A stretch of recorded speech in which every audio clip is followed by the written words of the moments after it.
Assalamualaikum warahmatullahi wabarakatuh.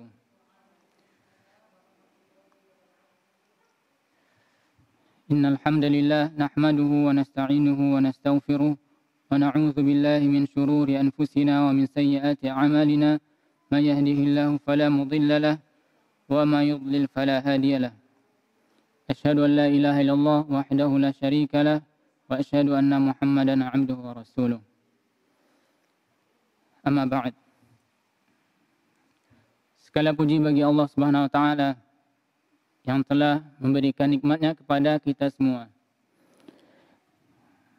sehingga kita bisa dapat berkumpul di rumah di antara rumah-rumah Allah. Kemudian salawat dan salam semoga tercurah kepada Nabi Muhammad SAW yang telah mengajarkan kebaikan kepada umatnya. Tidak ada kebaikan sedikit pun kecuali Nabi SAW telah ajarkan, Nabi SAW telah sampaikan. Dan tidak ada keburukan sedikit pun kecuali Nabi SAW telah peringatkan umatnya dari keburukan itu.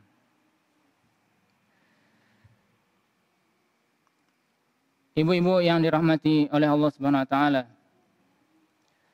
pada kesempatan siang ini kita akan bersama belajar hadis Nabi SAW. Yang mana hadis Nabi SAW adalah wahyu kedua setelah Al-Quran. Yang mana hadis adalah pedoman, jadi pondasi hidup seorang muslim. Pada kesempatan siang ini, kita akan membahas kitab yang ditulis oleh Syekh Abdurrahman Ibn Nasir As-Sa'di rahimahullah ta'ala, yang wafat tahun 1376 Hijriah. Dan beliau adalah guru dari ulama yang terkenal pada zaman ini, guru dari Syekh Al-Utsaimin, dan beliau banyak belajar dari Syekh Abdurrahman bin Nasir As-Sa'di. Baik. Syekh Abdurrahman bin Nasir As-Sa'di, beliau mempunyai banyak kitab. Di antaranya adalah beliau punya kitab tafsir. Mungkin kita sering dengar ya, atau pernah dengar tafsir As-Sa'di. Nah, beliau ini kitabnya yang akan kita bahas. Kitab yang beliau susun, di situ hadis Nabi SAW. Hadis-hadis Nabi SAW berjumlah 99 hadis. 99 hadis. 99 hadis ini mencakup banyak bab. Jadi tidak berkaitan dengan satu tema saja, tapi berkaitan dengan banyak tema. Nama kitab beliau adalah Bahjatu Qulubil Abrar wa Qurratu Uyunil Akhyar fi Syarhi Jawami'il Akhbar. Ini judul kitab beliau. Bahjatu Qulubil Abrar wa Qurratu Uyunil Akhbar wa Qurratu Uyunil Akhyar fi Syarhi Jawami'il Akhbar. Baik. Beliau menyusun kitab ini sebagaimana kita katakan tadi, ada 99 hadis. Kemudian beliau beri penjelasan di setiap hadisnya yang akan kita bacakan insyaallah. Baik.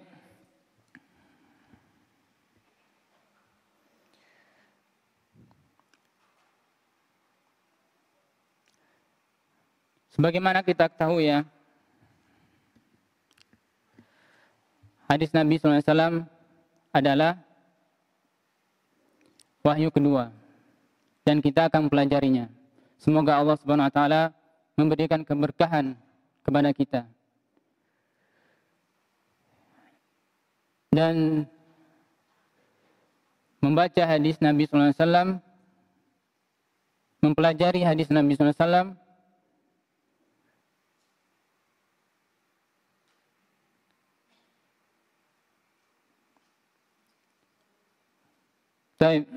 mempelajari hadis Nabi SAW adalah termasuk jalan menuntut ilmu.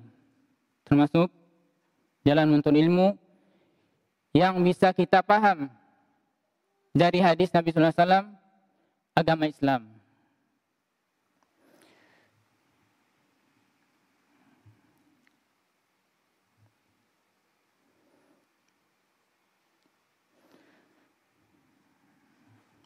Baik, kita mulai membaca kitab beliau. Beliau mengatakan, Alhamdulillahil mahmud ala ma lahu minal asma'il husna wa sifatil kamilatil azimatil ulya wa ala athariha syamilatu lil ula wal akhirah. Di sini beliau memuji Allah Subhanahu wa taala terhadap nama-nama Allah yang mulia dan sifat-sifat Allah yang sempurna, yang agung.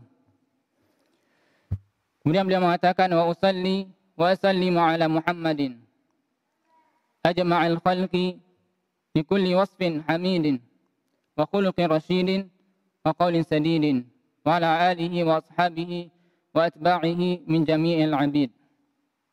Kemudian beliau bersalawat kepada Nabi SAW, yang mana Nabi SAW adalah orang yang paling mulia akhlaknya di antara para makhluk, dan ucapannya paling benar di antara para makhluk karena diberikan wahyu oleh Allah Subhanahu wa taala. Kemudian salawat dan salam juga terhadap keluarga beliau dan sahabat-sahabat beliau serta orang-orang yang mengikuti beliau sampai hari kiamat. Amma ba'd. Beliau mengatakan, kemudian setelahnya, falaisa ba'da kalamillahi asdaqu wala anfa'u wala ajma'u li khairid dunya wal akhirah min kalami Rasulillahi wa khalilihi Muhammad sallallahu alaihi wasallam. Tidak ada setelah ucapan Allah, setelah perkataan Allah, setelah kalamullah, perkataan yang paling benar, yang paling bermanfaat, yang paling mencakup terhadap kebaikan dunia dan akhirat dari perkataan Nabi SAW. Dan ini benar ya. Kenapa kata beliau, idh huwa a'lamul khalqi?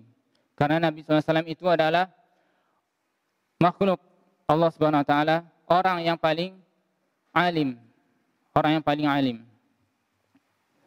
orang yang paling berilmu. Wa a'zamuha nushan wa irsyadan wa hidayatan. Dan orang yang paling banyak memberikan nasihat. Orang yang paling banyak memberikan nasihat. Orang yang paling banyak memberikan petunjuk, penjelasan. Orang yang paling banyak memberikan hidayah. Hidayatul irsyad. Ya. Dan benar ya, Nabi SAW menjelaskan agama Islam secara sempurna kepada umatnya. Kemudian beliau mengatakan, wa ablaghuhum bayanan wa ta'silan wa tafsilan. Dan Nabi SAW juga orang yang paling jelas penjelasannya.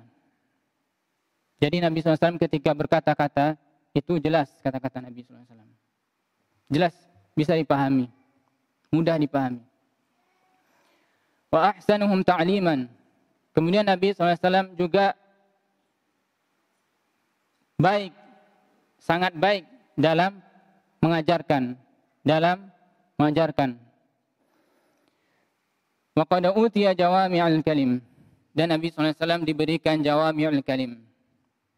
Jawami'ul kalim itu adalah perkataan atau kata-kata yang lafadznya sedikit tapi mengandung makna yang luas, mengandung makna yang banyak. Itu dinamakan dengan jawami'ul kalim. Nabi SAW mengatakan, "U'titu jawami'ul kalim." Nabi mengatakan, bersabda, aku diberikan jawami'ul kalim. Sebagaimana kita katakan, jawami'ul kalim itu adalah perkataan yang sedikit lafadznya, tapi maknanya banyak. Perkataan yang sedikit lafadznya, tapi maknanya luas, banyak. Itulah Nabi SAW diberikan oleh Allah Subhanahu Wa Taala kekhususan. Waktu siralahu al-kalamu ikhtisaran. Bihaitsu kana yatakallamu bil kalamil qalil lafzuhu al-katsiratu ma'anihi. Kemudian beliau mengatakan, penulis Syekh Abdurrahman As-Sa'di, Nabi SAW berbicara yang mana lafadznya sedikit tapi maknanya banyak. Itu jawami'ul kalim sebagaimana kita sampaikan tadi. Ma'kamalil wuduhi wal bayan. Dengan demikian, tapi perkataan beliau tetap jelas, bisa dipahami. Ya, itu Nabi SAW. Perkataan Nabi SAW, walaupun dia singkat, kemudian maknanya terkandung di situ banyak, tapi mudah dipahami.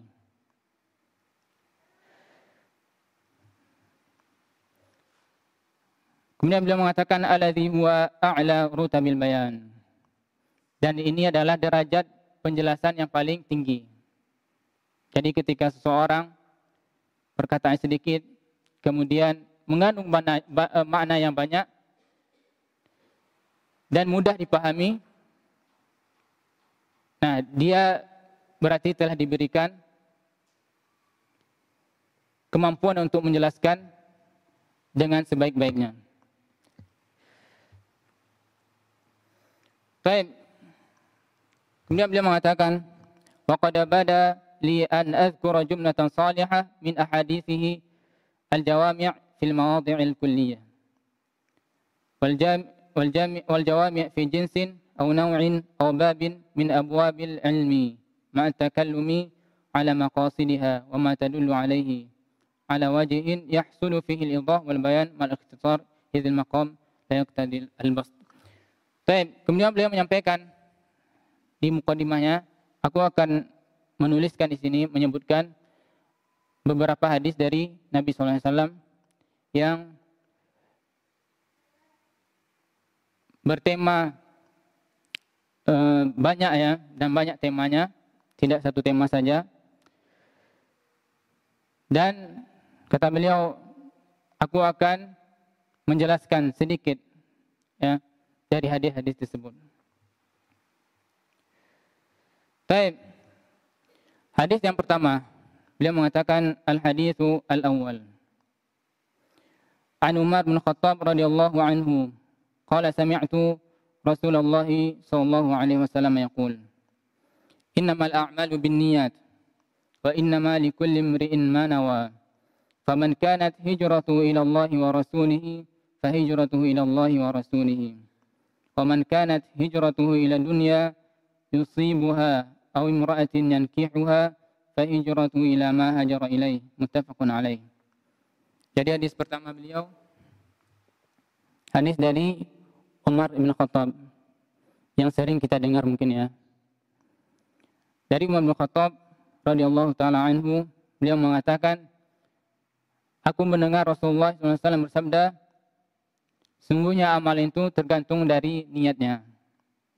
Dan semua orang akan mendapatkan apa yang dia niatkan. Barang siapa yang hijrahnya kepada Allah dan Rasulnya, maka hijrahnya itu kepada Allah dan Rasulnya. Dia mendapatkan apa yang di sisi Allah Subhanahu Wa Taala. Faman kanat hijratu ila dunya yusibuha aw imra'atin yankihuha fa hijratu ila ma hajara ilaihi. Dan barang siapa yang hijrahnya untuk dunia, ya untuk dunia, yusibuha, yang ingin dia dapatkan, aw imra'atin yankihuha, atau wanita yang ingin dia nikahi, fa hijratuhu ila ma hajara ilaihi, maka dia akan mendapatkan apa yang dia hijrah di sana. Muttafaqun alaih. Hadis ini diriwayatkan oleh Bukhari dan Muslim. Jadi muttafaqun alaih itu maksudnya adalah riwayat Bukhari dan Muslim. Ini istilah dalam hadis ya, disebutkan oleh para ulama. Baik. Kemudian hadis kedua, beliau gabungkan, setelah itu beliau jelaskan kedua hadis ini. Al-hadis tsani, kemudian hadis yang kedua, an Aisyah radhiyallahu anha qalat qala Rasulullah sallallahu alaihi wasallam man ahdatha fi amrina hadha ma laysa minhu aw man amila amalan laysa alaihi amruna fahuwa rad. Muttafaqun alaih. Dari Aisyah radhiyallahu anha, istri Nabi SAW yang paling beliau cintai. Qalat, beliau mengatakan, qala Rasulullah sallallahu alaihi wasallam, Nabi SAW bersabda, man ahdatha fi amrina hadha ma laysa minhu. Barang siapa yang berbuat sesuatu yang baru di dalam agama yang bukan dari agama, bukan dari agama Islam, atau barang siapa yang beramal amalan yang bukan dari agama, enggak ada syariatnya, enggak ada asalnya dari syariat, fahuwa raddun, maka amalannya akan tertolak. Muttafaqun alaih. Hadis ini juga diriwayatkan oleh Al-Bukhari dan Muslim. Baik. Hadis yang pertama ya. Mungkin kita sering dengar hadis ini. Para ulama dalam kitab-kitab mereka, sebagian ulama mereka menjadikan hadis innamal a'malu binniyat ini sebagai hadis pertama dalam kitab mereka. Contohnya Al-Imam Al-Bukhari, ketika beliau menulis Sahih Bukhari, hadis pertama yang beliau tuliskan hadis innamal a'malu binniyat. Hadis innamal a'malu binniyat. Begitu juga dengan Al-Imam Abdul Ghani Al-Maqdisi. Di kitab beliau Umdatul Ahkam, beliau juga mencantumkan hadis innamal a'malu binniyat sebagai hadis pertama. Kemudian Imam Nawawi juga, kalau kita sering dengar ya, Arba'un Nawawiyah, hadis pertama yaitu hadis innamal a'malu binniyat. Kemudian Al-Imam Al-Munziri juga menuliskan hadis pertama di kitab beliau Kifayatul Muta'abbid, itu hadis innamal a'malu binniyat. Abdurrahman bin Mahdi yang hidup di zaman Imam Syafi'i rahimahullah ta'ala, dan beliau adalah yang meminta Imam Syafi'i untuk menuliskan kitab Risalah. Kitab Risalah karya Imam Syafi'i itu asalnya permintaan dari Abdurrahman bin Mahdi agar Imam Syafi'i menuliskan satu kitab. Abdurrahman bin Mahdi mengatakan, man arada an yusannif falyabda bihadisi innamal a'malu binniyat. Ini pesan dari Al-Imam Abdurrahman bin Mahdi. Kata beliau, barang siapa yang ingin menulis satu kitab, maka hendaklah satu kitab hadis ya, maka hendaklah dia menuliskan yang pertama adalah hadis innamal a'malu binniyat.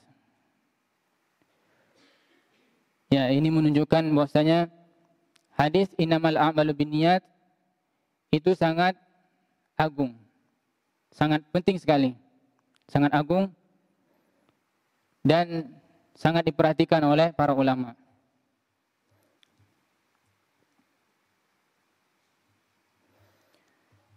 Baik, kita bacakan penjelasan dari Syekh Abdurrahman As-Sa'di rahimahullah ta'ala. Kata beliau, hadhanil hadithan al-aziman yadkhulu fiha ad-din kulluhu. Kedua hadis ini, yang pertama tadi hadis innamal a'malu binniyat, tentang niat. Yang kedua hadis man ahdatsa fi amrina hadza ma laysa minhu fa huwa rad, tentang larangan berbuat bid'ah. Kata beliau, kedua hadis ini adalah hadis yang agung. Kedua-duanya masuk ke dalam agama semuanya, baik itu dalam pokok agama atau cabang-cabangnya. Jadi kedua hadis ini mencakup semua bab dalam agama. Baik itu yang zahir maupun yang batin. Baik itu berkaitan dengan pokok agama ataupun cabang dari agama. Kata beliau, fa hadis Umar mizanun lil a'malil batinah. Hadis Umar bin Khattab, innamal a'malu binniyat tadi, itu hadis yang menjadikan timbangan untuk amalan batin. Karena berkaitan dengan niat. Niat itu letaknya di hati. Jadi hadis ini menjadi timbangan amalan batin. Ketika beliau wa hadis wa Aisyah mizanul a'malil zahirah. Kemudian hadis Aisyah tentang apa tadi? Tentang larangan bid'ah. Itu menjadi timbangan amalan zahir. Baik. Fafihima al-ikhlas lil ma'bud wal mutaba'atu rasul. Kedua hadis ini mengandung ikhlas, perintah ikhlas kepada Allah Subhanahu wa taala, ya, kepada Allah yang disembah, dan perintah untuk mengikuti Rasulullah sallallahu alaihi wasallam. Jadi hadis pertama itu mengandung perintah untuk ikhlas kepada Allah Subhanahu wa taala. Hadis innamal a'malu binniyat mengandung perintah untuk ikhlas kepada Allah Subhanahu wa taala dalam beribadah. Kemudian hadis yang kedua itu perintah untuk mengikuti Nabi sallallahu alaihi wasallam dalam beribadah. Mengikuti petunjuk beliau sesuai dengan petunjuk beliau. Baik. Kata beliau, allazani huma syartun likulli qawlin wa amalin zahirin wa batinin.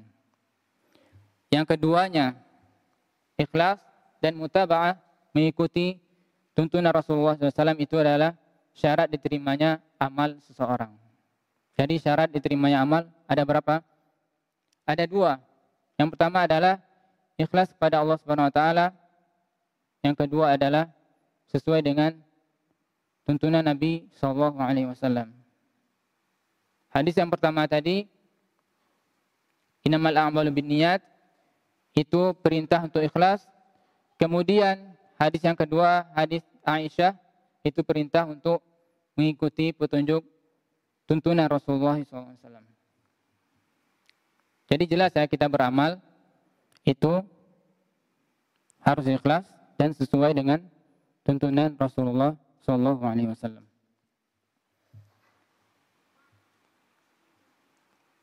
Baik, ibu-ibu yang dirahmati oleh Allah Subhanahu wa taala. Beliau mengatakan, faman akhlasa a'malahu lillah muttabi'an fi dzalika Rasulullah fahadzal ladzi amaluhu maqbul. Wa man faqada al-amrayni aw ahadahuma fa'amaluhu mardudun. Barang siapa yang, beliau mengatakan, barang siapa yang ikhlas, mengikhlaskan amalnya kepada Allah Subhanahu wa taala, kemudian dia mengikuti tuntunan Rasulullah SAW, maka orang ini amalannya diterima. Amalnya diterima. Ini syarat berarti ya. Kedua ini syarat. Dua hal ini syarat berarti diterimanya amalan seorang. Wa man faqada al-amrayni aw ahadahuma. Kata beliau, barang siapa yang tidak terpenuhi satu dari dua syarat itu, maka amalannya ditolak. Seorang beramal tidak ikhlas pada Allah Subhanahu wa taala, riya atau sum'ah atau ingin pujian manusia, maka amalannya tidak ditolak. Amalannya ditolak, tidak diterima. Walaupun sesuai dengan tuntunan ya. Misalnya umrohnya sesuai dengan tuntunan Nabi SAW. hajinya sesuai dengan tuntunan Nabi SAW, tapi tidak ikhlas kepada Allah Subhanahu Wa Taala, maka tidak akan diterima. Dia capek saja ya yang dia dapatkan, tapi pahala dia tidak dapat. Baik. Begitu pula ya, orang yang beramal bukan mengikuti petunjuk Rasulullah SAW, tidak mencontoh Rasulullah SAW, walaupun dia ikhlas dalam amalnya, tapi tidak sesuai dengan tuntunan Rasulullah SAW, maka amalannya tidak diterima. Rugi dia beramal. Baik. Dia mengatakan di sini berdalil dengan Al-Quran. Dia mengatakan dakhilun fi qouli ta'ala. Jadi orang yang ditolak amalnya itu masuk ke dalam firman Allah Subhanahu wa taala, wa qadimna ila ma 'amilu min 'amalin faja'alnahu haba'an mansura. Dan kami datangkan amalan mereka, apa yang telah mereka amalkan di dunia, kemudian kami jadikan amalannya itu sebagai atau bagaikan debu yang bertebangan, tidak ada manfaatnya, capek-capek beramal. Baik, ibu-ibu yang dirahmati Allah Subhanahu wa taala, kemudian beliau mengatakan wal jami'u lil wasfaini dakhilun fi qouli ta'ala. Jadi kedua syarat ini ada dalilnya dari Al-Quran. Ada dalilnya dari Al-Quran ya. Beliau mengatakan di surah An-Nisa di sini ayat 125. Wa man ahsanu dinan mimman aslama wajhahu lillah wa huwa muhsin.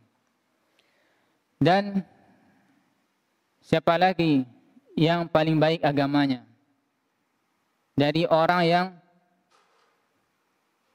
menyerahkan wajahnya untuk Allah Subhanahu wa taala, maksudnya adalah ikhlas. Ini ikhlas maksudnya. Wa huwa muhsin, dan dia berbuat baik. Maksudnya adalah di sini mengikuti petunjuk Nabi sallallahu alaihi wasallam. Kemudian di ayat lain surat Al-Baqarah ayat 112. Allah mengatakan bala man aslama wajhahu lillah wa huwa muhsin falahu ajruhu 'inda rabbih wala khaufun 'alaihim wala hum yahzanun. Tentu ya, tentu orang-orang yang menyerahkan wajahnya kepada Allah Subhanahu wa taala, maksudnya ikhlas di sini, ikhlas. Wa huwa muhsin, dan dia berbuat baik. Maksudnya adalah mengikuti petunjuk Nabi sallallahu alaihi wasallam. Falahu ajruhu 'inda rabbih, maka dia akan mendapatkan ganjaran dari Allah Subhanahu wa taala. Wala khaufun 'alaihim wala hum yahzanun. Dan tidak ada ketakutan atas mereka dan mereka pun tidak sedih. Baik. Tentu banyak ya dalil dari Al-Quran yang menunjukkan dua syarat ini, dua syarat diterimanya amal dari Al-Quran, dan hadis juga banyak yang menunjukkan.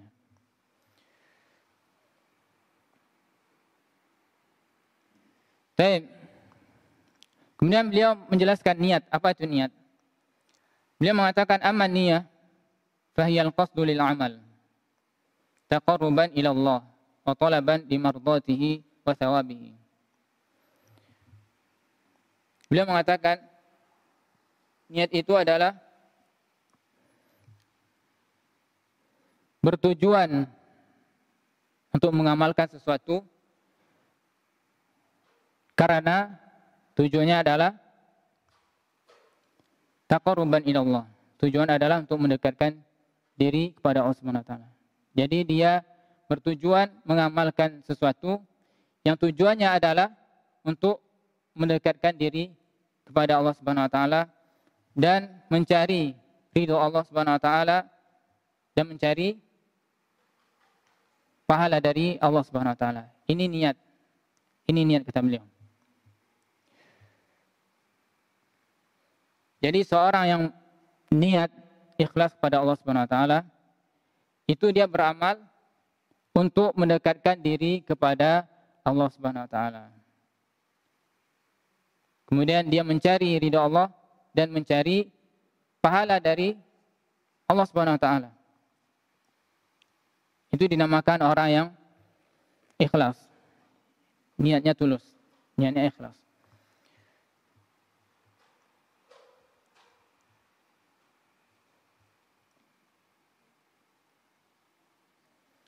Baik. Kemudian beliau mengatakan fayadkhulu fi hadza niyatul amal wa niyatul ma'muli lahu. Dan masuk di sini niat untuk mengamalkan satu amalan. Kemudian niat untuk amalan itu ditujukan untuk siapa. Tadi beliau katakan tadi niat itu adalah al-qasdu lil amal, yaitu dia bertujuan untuk mengamalkan sesuatu. Dan amalan ini ditujukan untuk Allah Subhanahu wa taala. Maka di sini ada dua kata beliau, niatul amal, niat untuk mengamalkan sesuatu, dan niat untuk amalan itu tujuannya untuk siapa. Ya. Baik, beliau mengatakan amma niatul amal fala tasihhu at-taharatu bi anwa'iha wala salat wa zakat wa shaum wal hajj wa jami'ul ibadat illa bi qasdiha wa niyyatiha. إلا من قصدها ونيتها فينوي تلك العبادة المعينة وإذا كانت العبادة تحتوي على أجناس وأنواع كالصلاة منها الفرض والنفل المعين والنفل المطلق فالمطلق منه يكفي به أن ينوي الصلاة. Baik, kata beliau sini niat untuk beramal. Jadi contohnya beliau sebutkan di sini contohnya seorang bertaharah, bersuci. Kemudian sholat, zakat, puasa, haji, kemudian semua ibadah, apapun ibadahnya, maka dia harus berniat di sana.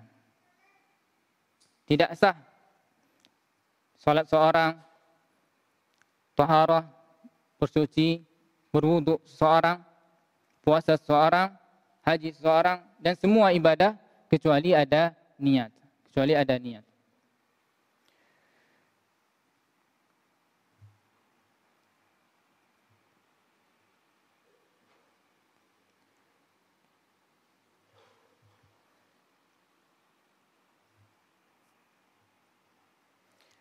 Baik, ketika ibadah itu misalnya banyak ya jenisnya, seperti sholat, itu kan banyak jenisnya ya. Banyak macam-macam ya sholat itu. Ketika sholat, seorang itu berniat. Misalnya sholat zuhur. Sholat zuhur mirip dengan sholat asar, 4 rakaat. Nah dengan niat ini dia bisa bedakan.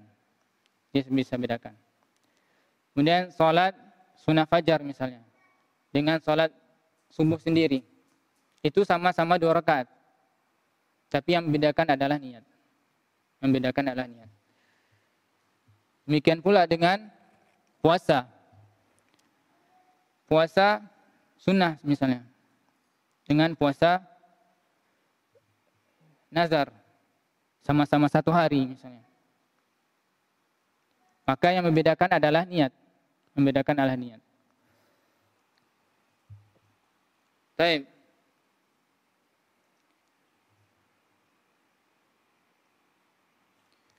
Kemudian beliau mengatakan wala budda aidan ayyumayyizal 'adah anil ibadah. Kemudian niat ini juga bisa membedakan di antara adat dan ibadah. Contohnya al-ightisal, mandi ya. Yaqa'u nadhafatan aw tabarrudan wa yaqa'u 'anil hadatsil akbar wa an ghasil mayyit wal jum'ah wa nahwiha. Baik, kata beliau di sini niat itu bisa membedakan antara adat dengan ibadah. Boleh contohkan mandi misalnya. Mandi itu banyak ya niatnya. Banyak, macam-macam. Niat orang mandi itu macam-macam. Ada orang mandi untuk membersihkan badannya. Misalnya sudah bekerja ya. Bekerja banyak kotoran di badannya, kemudian dia mandi. Ada orang mandi karena ingin mendinginkan badannya. Cuaca panas misalnya. yang ingin dingin ke badannya, dia mandi. Ada orang yang mandi untuk mengangkat hadas akbar, hadas besarnya, junub misalnya. Dia mandi juga, semuanya mandi. Ada orang yang mandi karena hari Jumat, ya.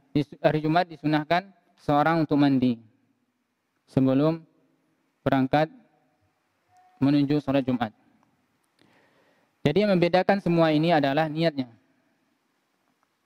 Kalau seseorang yang mandi untuk mendinginkan badannya atau membersihkan badannya, maka itu adalah adat. Ketika dia mandi untuk mengangkat hadas akbar, hadas besarnya karena junub ya misalnya, atau untuk sholat Jumat sunnah mandi untuk sholat Jumat, maka itu ibadah. Maka dia niatkan di sini semuanya.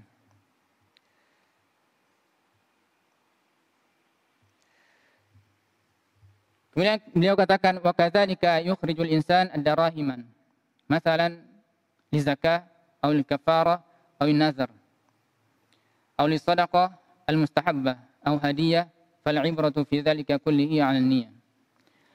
Demikian pula ya seorang memberikan uang. Seorang mengeluarkan uang, berikan uang kepada orang lain. Banyak niatnya di sana. Ada orang yang memberikan untuk zakat. Misalnya sama-sama 1 juta misalnya. Sama-sama 1 juta. Uang yang diberikan kepada orang lain. Tapi niatnya berbeda. Ada orang yang memberikan 1 juta itu untuk zakat. Kemudian ada orang memberikan 1 juta itu untuk kafarah. Untuk kafarat ya. Ada yang memberikan untuk nazar. Ketika dia bernazar, untuk memberikan 1 juta, dia berikan. Atau untuk sedekah biasa ya. Untuk sedekah biasa, diberikan 1 juta misalnya. Atau untuk hadiah. Hadiah diberikan kepada orang lain 1 juta. Semuanya memberikan 1 juta. Semuanya memberikan uang kepada orang lain. Tapi yang membedakan adalah niatnya. Bentuknya sama tapi niatnya berbeda. Baik. Jadi semuanya tergantung pada niatnya. Semua tergantung pada niat.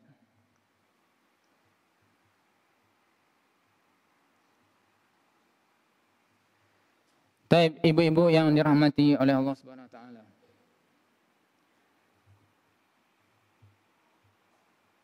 Tadi beliau katakan apa? Niat itu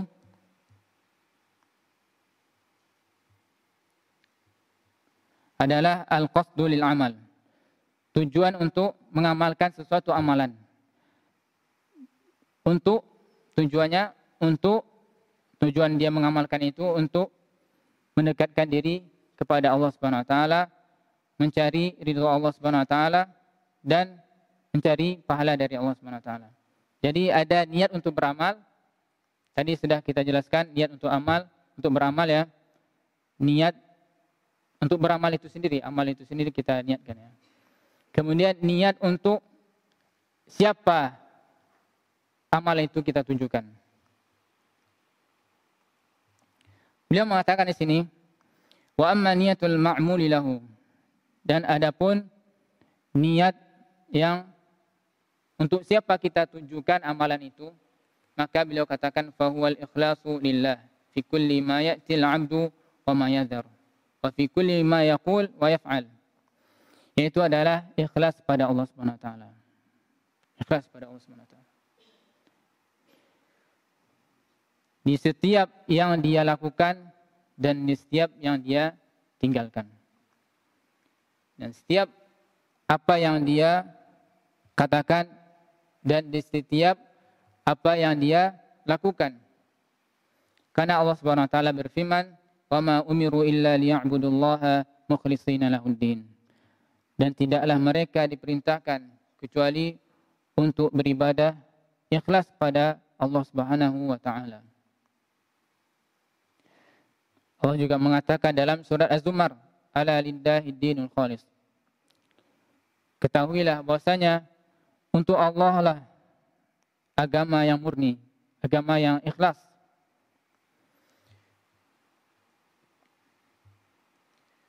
Kemudian beliau mengatakan, wa dzalika anna 'alal 'abdi an yanwiya niyatan kulliyah syamilan li umuri kulliha maqsudan biha wajhullah wa taqarrub ilaihi wa talabu thawabihi wa ihtisabu ajrihi wal khawfu min iqabihi thumma yastashibu hadhihi an-niyyah fi kulli fardin min afradi a'malihi wa aqwalihi wa jami'i ahwalihi harisan fiha ala tahqiqil ikhlas wa takmilihi wa daf'i kulli ma yudadduhu min ar-riya'i wa sum'ah. Baik, dan seterusnya. Beliau mengatakan di sini, maka hendaklah seorang hamba meniatkan ikhlas di setiap apa yang dia kerjakan. Setiap urusannya diikhlaskan kepada Allah Subhanahu wa taala. Untuk mengharapkan wajah Allah Subhanahu wa taala dan mendekatkan diri kepada Allah Subhanahu wa taala, mencari pahala dari Allah dan mengharapkan pahala dari Allah. Takut dari azab Allah. Kemudian dia terus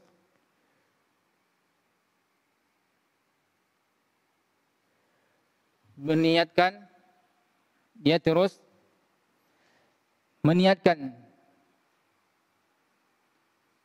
untuk ikhlas pada Allah Subhanahu wa taala terhadap semua apa yang dia kerjakan, baik itu perbuatan ataupun perbuatan. Dan seharusnya seorang hamba berusaha untuk mewujudkan ikhlas kepada Allah Subhanahu wa taala dan menyempurnakan ikhlasnya kepada Allah Subhanahu wa taala. Dan dia berusaha juga untuk menjauhi apa-apa yang menghancurkan ikhlas itu, lawannya, dari riya, sum'ah, kemudian ingin dipuji oleh manusia, ingin diagungkan oleh manusia, ingin dihormati oleh manusia. Kata beliau, wa in hasala syai'un min dzalik fala yaj'alhu al-'abdu qasdahu. Jika misalnya dia dipuji oleh manusia karena amalan soleh dia, atau dihormati oleh manusia karena amalan soleh yang dia kerjakan, karena tentunya orang yang buat baik ya, orang yang sering memberi, berbuat baik, tentunya orang-orang pada suka, orang-orang pada senang sama dia. Tapi kata beliau di sini, bal in hasala syai'un min dzalika fala yaj'alul al-'abdu qasdahu.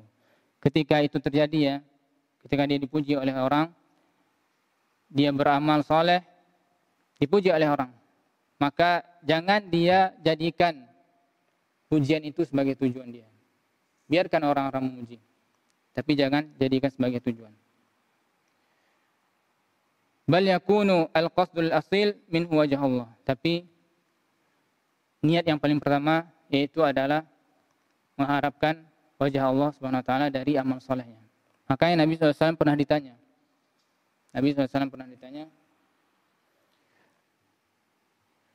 Ara'aita ar-rajula ya'malul khairi fayahmadu an-nasu alaihi. Wahai Rasulullah, apa pendapatmu ketika seseorang yang melakukan kebaikan, kemudian orang-orang memujinya? Apa kata Nabi SAW? Tilka ajilul busyra mu'min.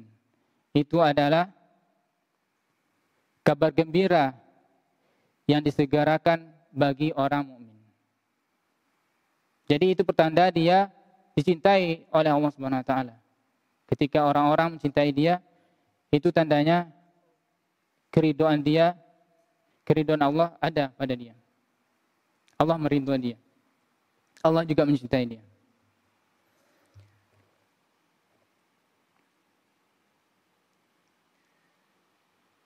Kata beliau di sini, min ghairi iltifatin lil khalqi wala raja'in li naf'ihim aw madhin fa in hasala syai'un min dhalika dun al-qasd min al-'abd lam yadurruhu syai'an bal qad yakunu min ajil busyra al-mu'min. Kata beliau, ketika seorang yang beramal kemudian disanjung oleh manusia, dipuji oleh manusia, maka hendaklah dia hanya mengharapkan apa yang di sisi Allah Subhanahu wa taala, mengharapkan pahala dari Allah Subhanahu wa taala dan tidak mempedulikan pujian manusia itu. Tidak mempedulikan pujian manusia. Dan tidak mengharapkan manfaat dari mereka. Dan tidak mengharapkan manfaat dari mereka ataupun pujian dari mereka. Fa in hasala syai'un min dzalika min dunil qasdi min al-'abdi lam yadhurraha wa lam yadhurruhu syai'an. Maka ketika dia mendapatkan pujian dari manusia, dia tidak akan menjadi mudarat. Jadi tidak akan mendaratkan dia ketika dia dipuji oleh manusia. Dengan syarat dia tetap ikhlas pada Allah Subhanahu wa taala. Baik. Kemudian kata Nabi SAW, innamal a'malu binniyat. Sungguhnya amalan itu tergantung pada niatnya.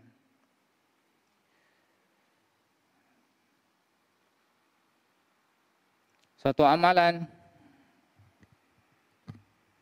sahnya atau tidak, diterimanya atau tidak, itu tergantung niatnya. Kemudian Nabi mengatakan, wa innama likulli imri'in ma nawa. Sungguhnya setiap orang itu mendapatkan apa yang dia niatkan.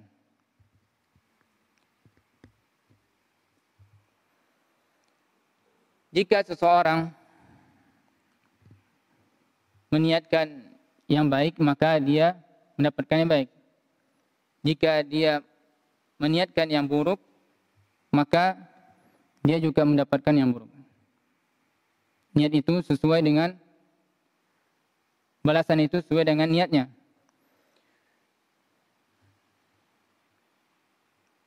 Baik. Dengan demikian Nabi SAW memberikan misal ya tentang niat ini. Nabi mengatakan faman kanat hijratuhu ila Allah wa rasulih fa hijratuhu ila Allah wa rasulih. Barang siapa yang hijrahnya kepada Allah dan Rasulnya, maka dia akan mendapatkan apa yang dia tuju itu, yaitu hijrah pada Allah dan Rasulnya, mendapatkan pahala, mendapatkan ridho dari Allah Subhanahu wa taala. Faman kanat hijratuhu ila dunya yusibuha aw imra'atin yatazawwajuha fa hijratuhu ila ma hajara ilaihi. Barang siapa yang hijrahnya untuk tujuannya dunia, mendapatkan kenikmatan dunia, atau hijrahnya untuk seorang wanita yang ingin dia nikahi. Misalnya orang hijrah untuk dunia, dia bekerja misalnya, tempatnya bukan di daerah dia bekerja, tapi dia hijrah ke tempat negara lain misalnya. Nah, dia namakan hijrah, ini dia namakan hijrah ya. Tapi hijrahnya untuk dunia, mencari harta. Itu tidak dapat dia berarti pahala dari Allah Subhanahu wa taala. Demikian juga dengan seseorang yang ingin menikah wanita. Wanita ini asalnya bukan di negeri dia. Kemudian dia hijrah ke negeri wanita itu. Untuk menikahi tujuannya, untuk menikahi wanita itu, maka dia tidak akan mendapatkan pahala dari Allah Subhanahu wa taala. Baik.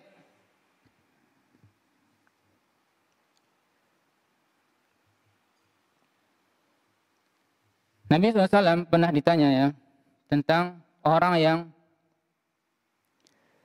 berperang karena ingin dikatakan sebagai orang yang jago, orang yang berani. Kemudian seseorang yang berperang, Nabi ditanya lagi, seorang yang berperang ingin membela negerinya atau kelompoknya. Dia berperang tujuannya untuk membela negerinya atau kelompoknya, tidak ikhlas pada Allah Subhanahu wa taala. Kemudian Nabi ditanya juga tentang orang yang berperang ingin dilihat oleh orang lain, ingin tinggi kedudukannya di hadapan manusia. Beliau ditanya, ayu dzalika fi sabilillah. Mana yang di jalan Allah jihadnya, berperangnya? Mana yang di jalan Allah di antara tiga tadi? Kemudian Nabi mengatakan, man qatala litakuna kalimatullahi al-ulya fahuwa fi sabilillah. Barang siapa yang berperang tujuannya untuk meninggikan kalimat Allah, menjunjung la ilaha illallah, maka dia berperang di jalan Allah Subhanahu wa taala. Maka dialah orang yang berperang di jalan Allah Subhanahu wa taala. Berarti itu tidak dianggap ya tadi ya, orang yang berperang untuk dikatakan sebagai pemberani atau untuk membela negaranya tanpa ikhlas pada Allah Subhanahu wa taala, atau untuk diagungkan oleh manusia, maka semuanya bukan berperang di jalan, bukan jihad di jalan Allah Subhanahu wa taala. Yang jihad di jalan Allah adalah untuk meninggikan kalimat Allah, la ilaha illallah. Semuanya berperang ya, semuanya berperang. Tapi yang membedakan adalah niatnya. Itu pentingnya niat. Jadi rugi seseorang yang capek-capek beramal tapi dia tidak ikhlas kepada Allah Subhanahu wa taala.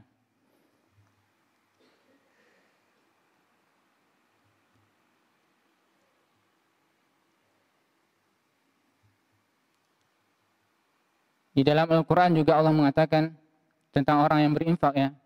Orang yang berinfak karena riak tapi dia infaknya. Allah mengatakan walladzina yunfiquna amwalahum ria'an nas wa la yu'minuna billahi wal yawmil akhir. Famathaluhu kamathali safanin 'alaihi turabun fa asabahu wabilun fatarakahu salda. Dan permisalan orang-orang yang berinfak karena riak, menginfakkan amalnya karena riak, ingin dilihat oleh manusia, dan tidak beriman kepada Allah dan hari akhir. Dan infaknya tadi disebutkan oleh Allah Subhanahu wa taala, famathaluhu kamathali safanin 'alaihi turabun. Dan infaknya tadi bagaikan batu yang licin, di atasnya ada tanah atau debu ya, ada tanah. Kemudian turun hujan dan menimpa tanah itu. Kemudian tanah itu hilang. Gak ada berbekas sedikit pun dari infaknya. Itu orang yang berinfak karena riya.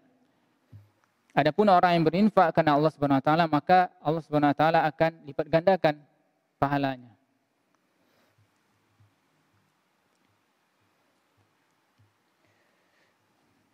Dan begitu seterusnya ya. Begitu seterusnya. Semua amalan ketika ikhlas pada Allah Subhanahu wa taala akan membuahkan hasil.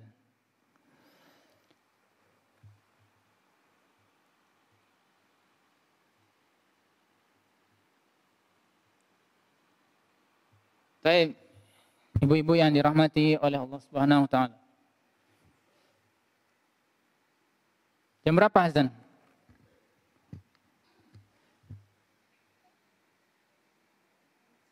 Apa 9 menit lagi? Baik. Baik, kita lanjutkan.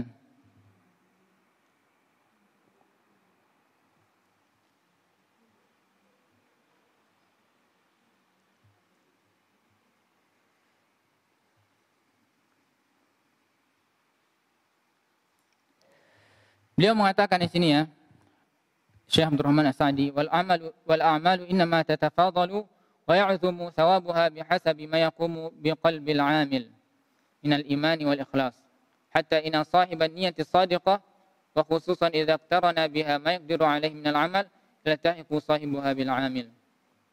Beliau mengatakan amalan itu akan bertambah ya, akan bertambah atau berkurangnya itu tergantung apa yang ada di hati seseorang yang mengerjakannya. Suatu amal akan bisa bertambah pahalanya atau berkurang, itu tergantung pada hati seseorang yang mengamalkannya. Dari iman, kalau imannya tinggi, maka akan dapat pahala yang besar. Kemudian ikhlas, kalau ikhlasnya tinggi juga mendapatkan pahala yang besar. Hatta inna sahiban niyati shadiqah wa khususan idza iqtarana biha ma yaqdiru alaihi min al-amal yaltahiqu sahibah bil amal. Sampai orang yang mempunyai niat yang benar, niat yang tulus,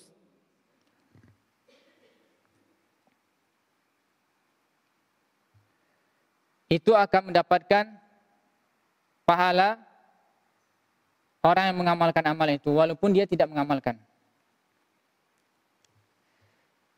Allah Subhanahu wa taala berfirman dalam surah An-Nisa ayat 100. Allah mengatakan, "Wa may yakhruj min baitihi muhajiran ila Allah wa rasulihi tsumma yudrikuhul maut faqad waqa'a ajruhu 'ala Allah." Barang siapa yang keluar dari rumahnya untuk hijrah kepada Allah dan Rasulnya, kemudian dia meninggal. Belum sampai dia ke tempat hijrah, kemudian dia meninggal.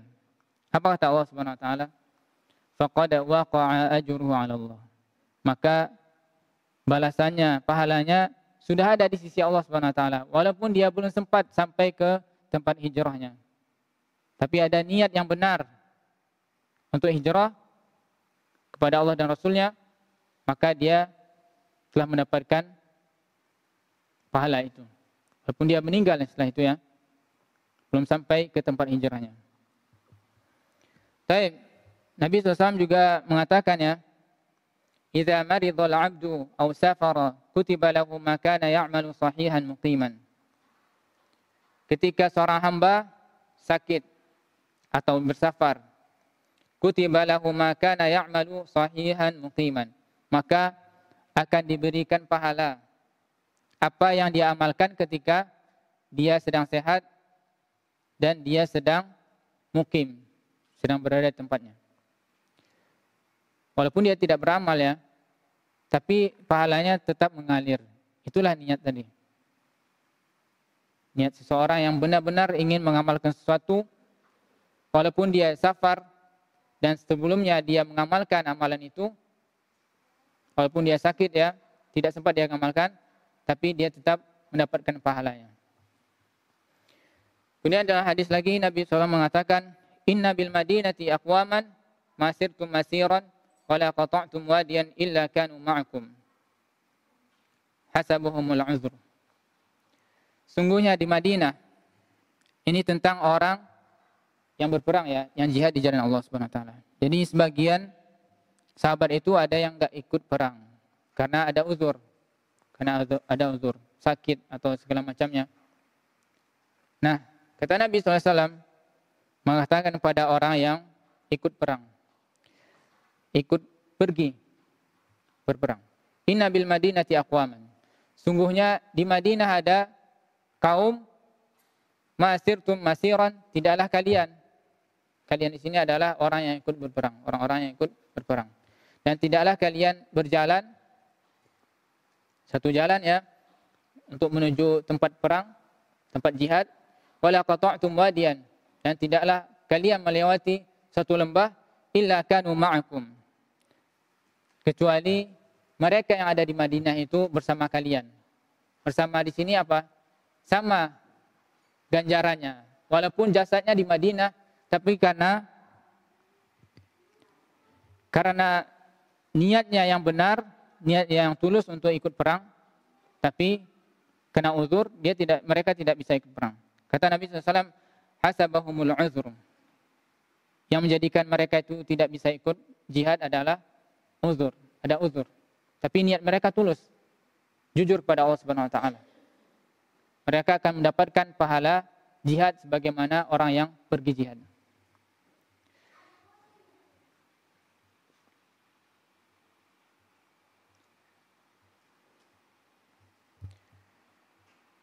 Baik.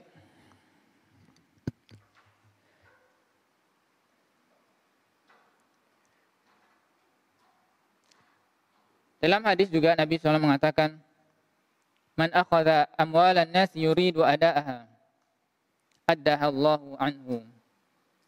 Wa man akhadhaha yuridu itlafaha, atlafahu Allah."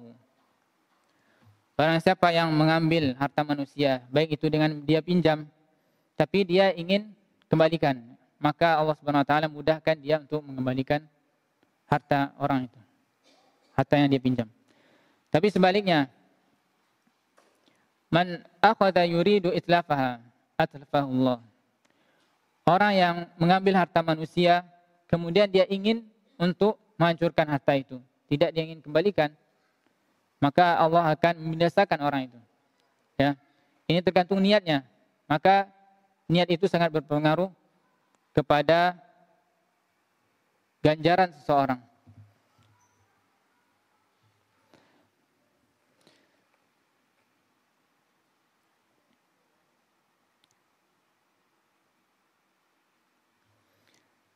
Baik. Beliau mengatakan wa kadzalika tajri niyatu fil umuril mubahat wal umuri dunyawiyah. Fa inna man qasada bi kasbihi wa a'malihi dunyawiyah wal 'adiyah al-ista'anata bi dzalika 'ala al-qiyam bi haqqillah wa qiyamihi bil wajibat wal mustahabbat wastahaba hadhihi niyyah as-salihah fi aklihi wa syurbihi wa nawmihi wa rahatihi wa makasibihi inqalabat 'adatuhu 'ibadat. Barakallahu lil 'abdi fi 'amalihi wa fataha lahu min abwabil khairi wa rizqi umuran la yahtasibuha wa la taqturu lahu 'ala balin. Beliau mengatakan begitu pula dengan urusan yang mubah, umur-umur atau urusan duniawi.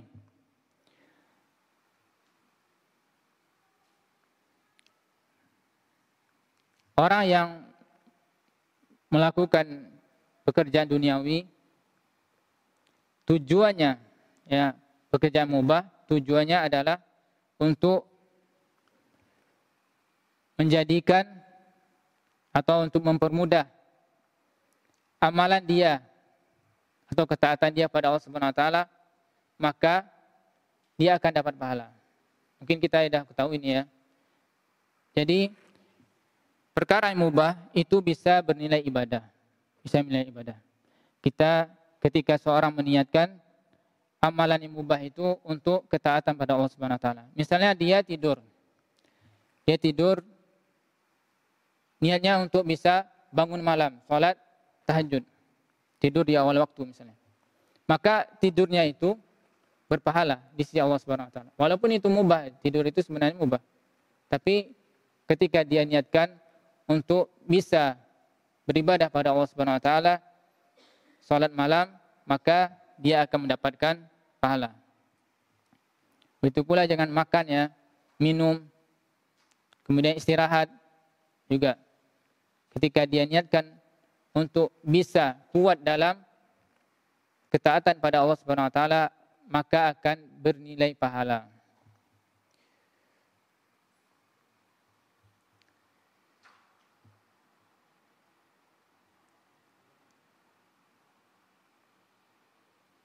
Nabi SAW mengatakan, innaka lan ta'mala amalan tabtaghi bihi wajha Allah illa ujirta alaihi hatta ma taj'alu fi imra'atik. Sungguhnya engkau tidak melakukan satu amalan yang engkau harapkan wajah Allah di situ. Jadi ikhlas ya karena Allah, illa ujirta alaihi. Kecuali engkau akan diberi ganjaran terhadap amalan itu. Hatta ma taj'alu fi imra'atik. Sampai apa yang engkau suapkan ke mulut istrimu. Jadi itu mubah sebenarnya. Memberikan makan istri. Jadi ketika diharapkan wajah Allah Subhanahu wa taala, ketika seorang ikhlas, walaupun itu sesuatu yang mubah, maka akan menjadi pahala.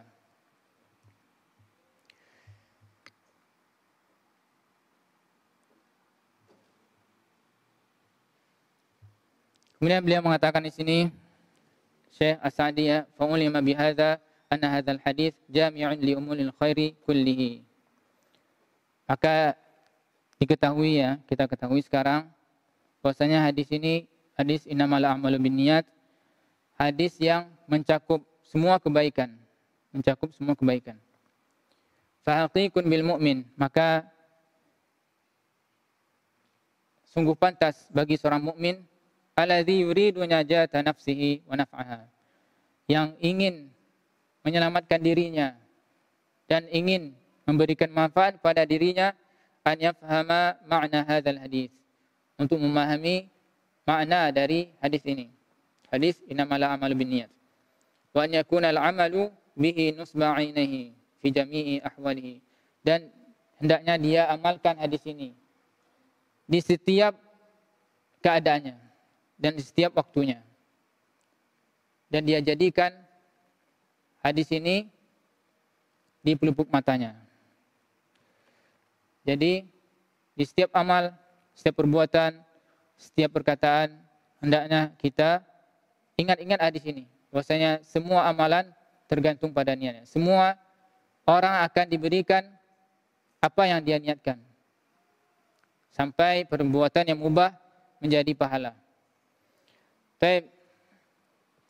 Semoga Allah Subhanahu wa taala menjadikan kajian pada siang ini bermanfaat bagi kita semua. Kalau ada salah kata, mohon dimaafkan. Kita akhiri. Subhanakallahumma wa bihamdika asyhadu an la ilaha illa anta astaghfiruka wa atubu ilaik. Assalamualaikum warahmatullahi wabarakatuh.